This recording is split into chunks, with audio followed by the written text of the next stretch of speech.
कोई। हाँ, क्यों बेटी, बसेश्वर आया क्या जयपुर से? जी नहीं। अरे इन दोनों माँ बेटों की आदत ही एक सी है बिल्कुल। माँ जो है वो मेके में जाके जम के बैठ गई है। जब तक उसकी भौजाइयां धक्के मार के नहीं निकालेंगी ना, वो नहीं आने वाली। और रहा ये बसेश्वर, जयपुर गया था, वहीं अटक गया मेरा यार। मैं मानू जी शाम तक आ जाएंगे। अरे आ जाए तो अच्छा है बेटी, वरना तो अपने ही दोनों बालक झंझट के अंदर ही फंस गए। हाँ, परेशान हो गए दोनों बालक। अभी नन्हे मिला है बाजार में, कह रहा था जी हमें वो प्रीतम लोफर उस्ताद गालियां दे रहा था। पता नहीं कितने रुपए ले गया है बसेश्वर उससे। हाँ, और आजकल ये मजली भी नहीं जा रही है वहां रिहर्सल में, वो घूम रही है उस राजकुमार के साथ। क्यों बेटी, ये राजकुमार के साथ अपनी मंजली को घूमने की इजाजत किसने दी भला? उसने अपने बापू से पूछा होगा। अरे किसी को कुछ मालूम नहीं। हाँ, उसकी दादी ने जरूर दिमाग खराब कर रखा था लौंडिया का कि तेरी शादी तो राजकुमार से ही होगी, और मुझे तो ये कोई त्रिभुवन भी अच्छा ना आदमी चाचा। वैसे तो बसेश्वर जिंदगी के हर काम में फेल हुआ है, मगर हाँ, अपने पैर में कुल्हाड़ी मारने में हमेशा कामयाब रहा है मेरा से। हाँ, अरे ये जमीन में किसने फेंक दिया है? जी वो मैंने सुंदरकांड बांध रखी थी। हाँ, दीजिए मैं संभालती हूँ। मैं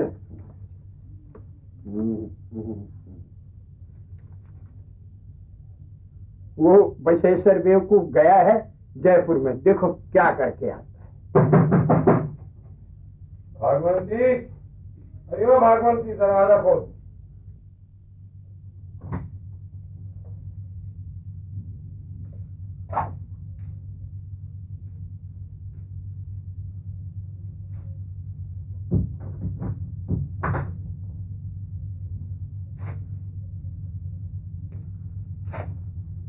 बड़े दिन लगा दिए।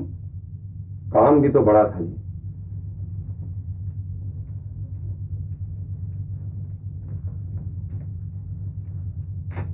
चाय बनाओ या खाना खाओगे? अच्छा नाश्ता करके चला था, भूख नहीं। क्या हुआ जयपुर में?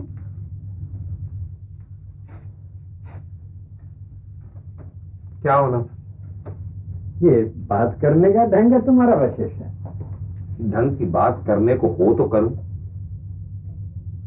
जब हम जयपुर पहुंचे तो बाबू जटाशंकर दमे से बेहाल थे। डॉक्टर रश्मि बोला, अभी तो आपका मिलना ठीक नहीं होगा, जरा तबीयत संभल ले तो फिर मैं ही समझा दूंगा और आपको भी मिला दूं। फिर क्या हुआ जी? लड़के ने बथेरा समझाया, मैंने। फिर वो क्या बोले? कुछ नहीं। अरे गूंगे हो गए क्या वो? बस ऐसा ही समझो। कोई इधर उधर की बात करो तो हाँ हूं ना नू में जवाब भी दे दे। लेकिन जहां बड़की को माफ करने की बात करो, मुंह पे ताल। वाह भाई वाह, ये खूब रही। अरे हाँ ना कुछ तो कहना ही चाहिए था ना उसने। अश्विनी ने बताया थी मुझे कि उसने अपनी भाभी से कहलवाया था कि बसेश्वर राम जी बड़े दूर से आए हैं, उनको हाँ या ना कोई जवाब तो देना चाहिए। तो बोले, बसेश्वर राम जी को कोई हक नहीं कि मेरे से जवाब की कोई उम्मीद भी करे। हाँ, जहां तक उनकी माफी का जवाब है वो मैं दिल्ली में ही दे आया था।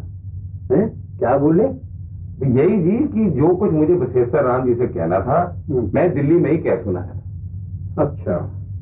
हाँ, और जहां तक अश्विनी का सवाल है, उसे मैंने चिट्ठी लिख के बताई थी कि मुझे इस शादी से कोई इतराज नहीं, लेकिन मैं ना तो इस शादी में शामिल होऊंगा और ना ही शादी के बाद मैं कभी अश्विनी से मिलूंगा। फिर अश्विनी क्या बोले? क्या बोलता जी? उसने कहा, चाचा जी ये कैसे हो सकता है, मैं आपको थोड़ी छोड़ सकता हूं। तो बोले, फिर उस लड़की को छोड़। कहने लगा कि मैं उस लड़की को भी नहीं छोड़ सकता। तो कहने लगा ठीक है, फिर लटका रहे। वो उस तरह क्या कुछ संस्कृत में था जी, कुछ वो क्या था वो, त्रिशंकु।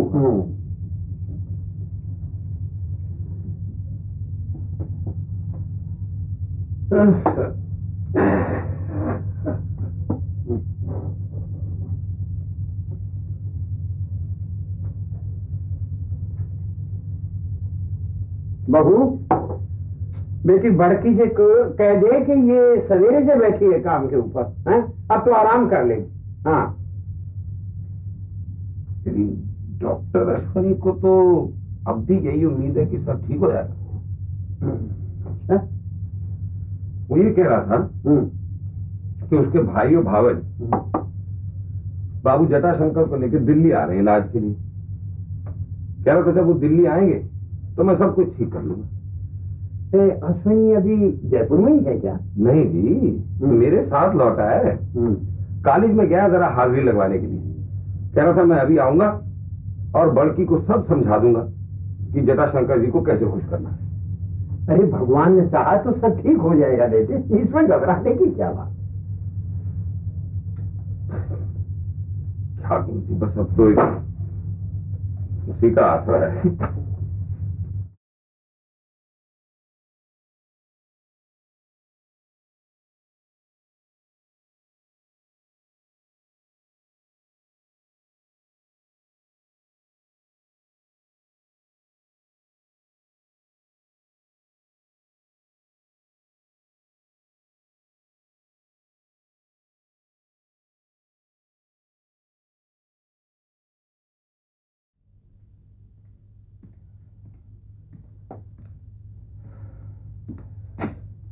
तुमने आज अच्छा पिलाया। तुम्हारे घर गया तो पता चला कि बहन के ऑफिस गई हो, वहां पहुंचा तो पता चला कि सीमापुरी गई हो सर्वे करने, वहां गया तो पता चला कि घर लौट गई हो, तुम्हारे घर पहुंचा तो पता चला कि अस्पताल गई हो मुझसे मिलने।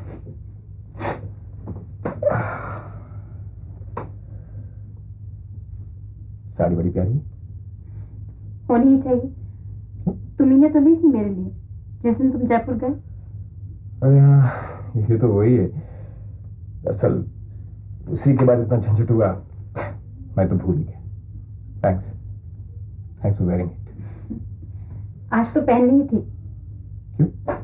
आज कोई खास दिन है? तुम्हारा बर्थडे? नहीं, आज तुम अपने चाचा जी की नामंजूरी जो लेकर आए हो, उस नामंजूरी के बावजूद तुम्हें खुश करने के लिए, तुम्हें जीतने के लिए हर तरह से सजना संवरना पड़ेगा ना। लगता है तुम्हारे बापू ने तुम्हें ज्यादा ही डरा दिया। सच मानो चिंता की कोई बात ही नहीं है। डॉक्टर लोग तुम मरते हुए मरीज से भी यही कहते हैं कि चिंता की कोई बात नहीं। मैं सच कहता हूँ, सब ठीक हो जाएगा। 99% यही उम्मीद है। और 1%? अब 1% की फिक्र तुम छोड़ो। आओ कॉफी। आओ ना प्लीज।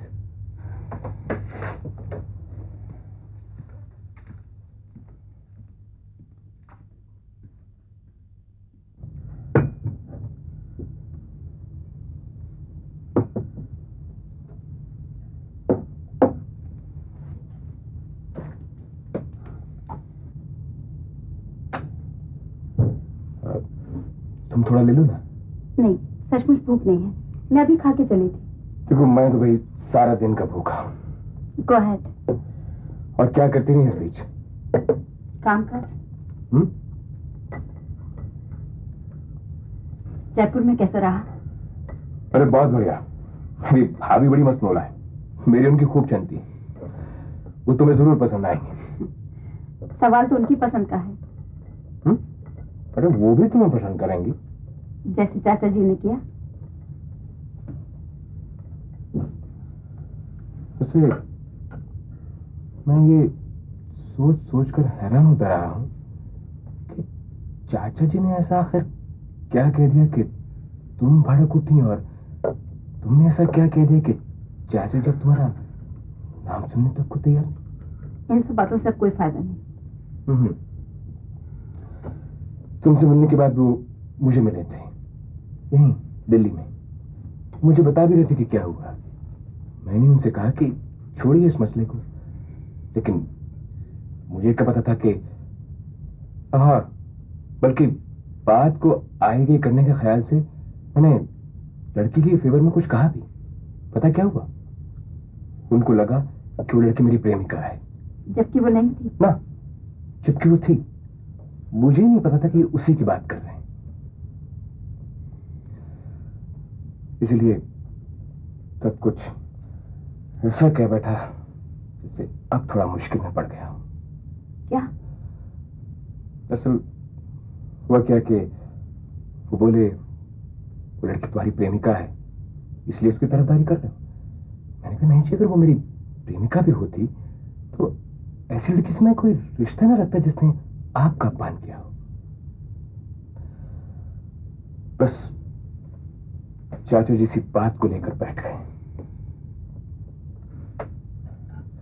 कॉफी पियो ना। चलते हैं।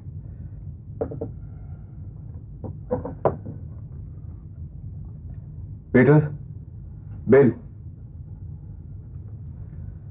अब बात क्या है कि चाचा जी को मैं बहुत मानता हूं। अपने मां बाप को तो मैंने देखा तक नहीं। ताई जी और चाचा जी ने मुझे पाला पोसा।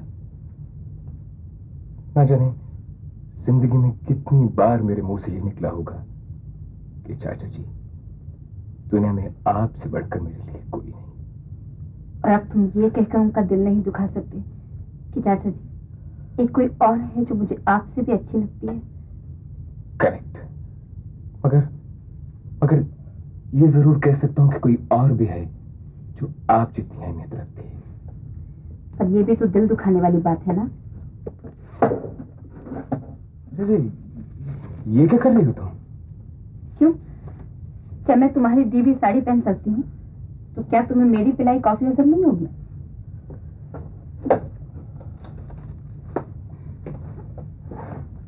देखो, मर्द औरत के अपने अपने प्रिविलेजेस होते हैं। जैसे अभी तुमने कॉफी बनाई और मुझे दी। मैंने तो नहीं कहा कि मैं बनाऊंगा। औरत का प्रिविलेज है सर्व करना और मर्द का पे करना। ये कहना चाहती हो ना? औरत के हिस्से चाकरी, मर्द के हिस्से साहब। लगता है बहनों तुम्हें कुछ ज्यादा ही वर्गला रही हैं।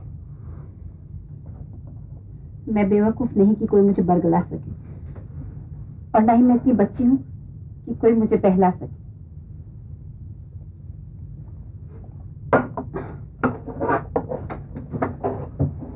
अरे सुनो, चलो कहीं बाहर चल के बात करते हैं। बात तो हो गई। हाँ, असली बात तो हुई नहीं। तो यही करना। नहीं, यहाँ नहीं, और तुम्हारे इस मूड में नहीं। मेरा मूड बिल्कुल ठीक है। Are you sure? तुम्हारा मूड ठीक है? हाँ। ओके। सुनो, देखो, तुम ये चाहती होगी कि तुम्हारी खातिर मैं चाचा जी से नाता तोड़ लूं। नहीं, मैंने ऐसा कुछ नहीं कहा है। देखो, तुम रुमानी नावल पढ़ती हो जिनमें प्रेम की खातिर सारी दुनिया छोड़नी होती है, सारे नाते तोड़ने होते हैं। लेकिन गुणवंती, नाता तोड़ना आसान नहीं होता। मैंने कब कहा है कि आसान होता है?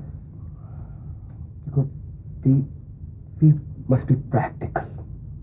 व्यवहारिक होना तो यही है कि तुम अपने चाचा जी की बात रख लो और मुझे छोड़ दो। ना, प्रैक्टिकल अप्रोच तो ये है कि हम कोई ऐसा कदम उठाएं कि चाचा जी खुद कहें कि हाँ, इस लड़की से शादी कर लो। बदकिस्मती से चाचा जी ने तुम्हारा बड़ा गलत रूप देखा है। जरूरत इस बात की है कि तुम्हारा असली स्वरूप उनके सामने आए। पर तुम ये भूल रहे हो अश्वनी कि मैंने जो कुछ तुम्हारे चाचा जी से कहा है तुम्हारे कहने पर कहा है। Okay, granted. मैंने तुम्हें भड़काया था, मेरा कसूर था। Now please let me put it right.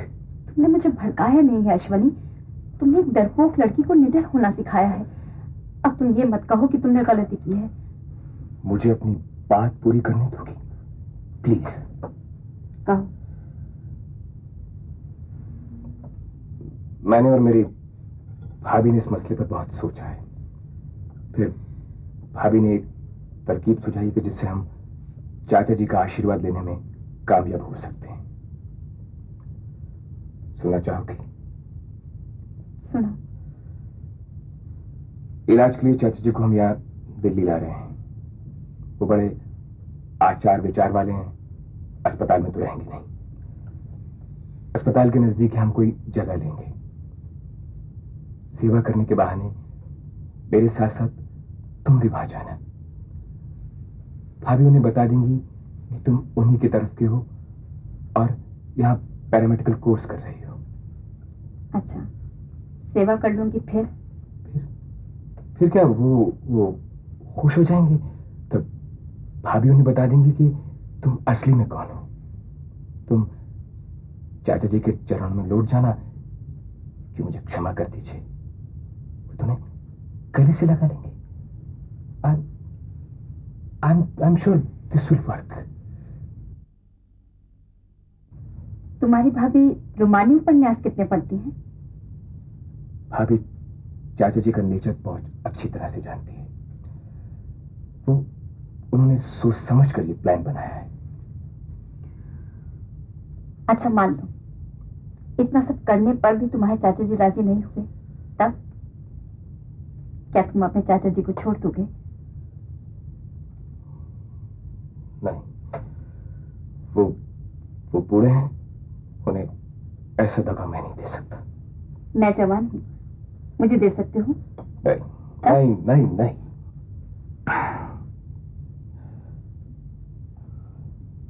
देखो, मेरे दो फर्ज आपस में टकरा रहे हैं और मैं उनके बीच फंसा लहूलुहान हो रहा हूं। ये तुम नारी मुक्ति वाली जैसी बातें बोलकर मेरे जख्म गहरे ना करो। अश्वनी, मेरे प्रति तुम्हारा जो भी कर्तव्य है उससे मैं तुम्हें मुक्ति देती हूँ। क्या पागलपन की बातें कर रही हो? मैं शादी करूंगा तो तुमसे। और चाचा जी मुझसे शादी करने नहीं देंगे। तो मैं कुंवारा ही रह जाऊंगा। खुद को दुखी करोगे, चाचा जी को दुखी करोगे और मुझे भी। प्लीज प्लीज कुलवंती, मेरी भाभी के प्लान के मुताबिक चल कर तो देखो। अश्विनी, जब मैं तुमसे पहली बार मिली थी, आत्महत्या के विचारों में डूबी हुई एक लड़की थी। तुमने मुझे आत्मसम्मान दिया। इसके लिए मैं सारी जिंदगी तुम्हारा एहसान नहीं भूलूंगी। अब मुझसे ये मत कहो कि इस आत्मसम्मान को छोड़ दूं। तुम्हारे जिस चाचा जी से मैंने अपनी मां तक के कहने पे माफी नहीं मांगी, उनके चरणों में लौट जाऊं और कहूं कि मैंने आपकी इतनी सेवा टहल की है कि बख्शीश में अपना भतीजा दे दीजिए।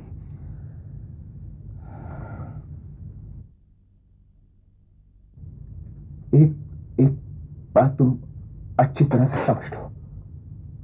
अगर तुमने मेरी भाभी का सुझाव नहीं माना तो मेरे लिए उन्हें तुम्हारा हमदर्द बनाना मुश्किल हो जाएगा। सारी बात टूट जाएगी। तुमने मुझसे कहा था एक दिन कि गुणवंती, अपने आप को बाप की बेटी और भाइयों की बहन के अलावा गुणवंती भी मानो। गुणवंती होकर भी जीना सीखो। अगर तुम्हारे चाचा जी की, तुम्हारी या खुद उसकी वजह से गुणवंती मिसेस अश्वनी कुमार नहीं बन पाई तो विश्वास करो वो खाली गुणवंती होकर भी जी लेगी। अच्छा अश्वनी,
अश्विनी कुमार ने बड़की यानी गुणवंती को एक आजाद इंसान की तरह जीने की सीख दी, और जब बड़की एक आजाद इंसान की तरह जीने का ऐलान कर रही है तो डॉक्टर को ऐसा महसूस हो रहा है कि उनसे कहीं गलती हो गई है। भाई और बहनों, औरत के मर्द से अलग होकर जीने की यह बात आपके गले तले उतरती है कि नहीं? अगर इससे ठीक उल्टी बात होती, यानी कि अश्विनी कुमार से कहा जाता कि वो बड़की के बाप की सेवा करे और माफी मांगे, और अगर डॉक्टर अश्विनी कुमार ना कह देते तो आपको कैसा लगता?